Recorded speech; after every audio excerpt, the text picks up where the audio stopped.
Two Worlds 2 is a very flawed game.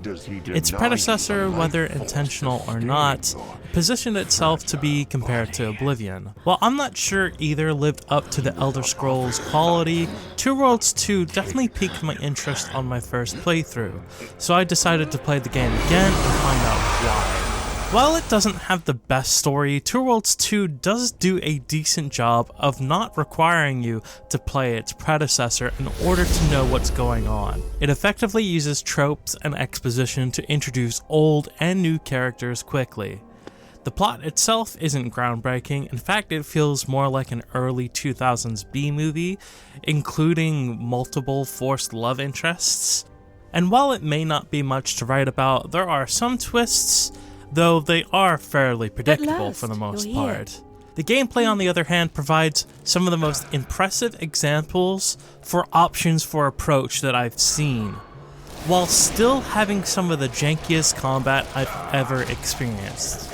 This is because the magic system is still the most comprehensive and complex I have ever seen. Now, it's not difficult to kind of figure out how to do things, but it actively encourages creativity and can result into insane, overpowered combinations. Archery can also be extremely powerful with a combination of the right skills and mastering the right factors of the in-air flight system that does admittedly feel different to any other game.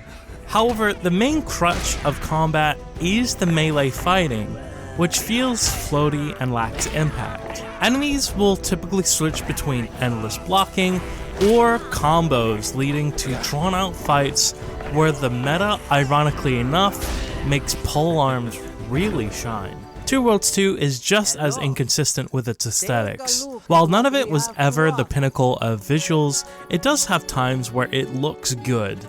I quite like the cities and landscapes and think that the general visuals hold up pretty well, other than some minor flaws. Voice work is also inconsistent, with some decent performances while others are just off. At least the music is fairly decent, and you can even play it in the Bard Hero minigame. But unfortunately, Two Worlds 2 has limited accessibility. While it does have subtitles, there's no in-game way to change either the written or spoken dialogue. You can change the button mapping for the keyboard, but not the controller, which is my preferred way to play this game. There are also difficulty options, but as far as I can tell, once you've started the game, you cannot change the difficulty. I played it on normal and found it quite difficult if you don't employ the right amount of cheese, at least until you over-level. Two Worlds 2 isn't the most convenient either. It is only available on the Xbox 360 and PlayStation 3, as well as being available digitally on GOG and Steam. The settings are okay, and the game ran fairly well out of the box. I did notice some physics issues, but this was fixed when I turned on VSync. You can also fix this by limiting the frame rate of the game if your monitor isn't VSync compatible. During my first playthrough, I also noticed some missing textures, though I think that this issue was caused by me installing the DLC mid-playthrough, as I think it messes with some of the texture files, but everything was fixed with a reinstall. There's also some missing spoken dialogue and some minor gaps in the terrain. I also was able to pan my camera through the walls in at least one of the dungeons, maybe more, though I didn't experiment with others.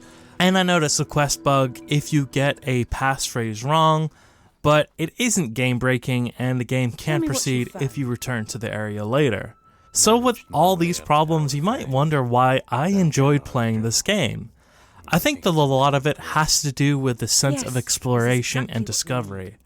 While the beginning is slow, once you enter the wider world, it really captures that desire to adventure, much like Skyrim did, while encouraging a sense of strategy.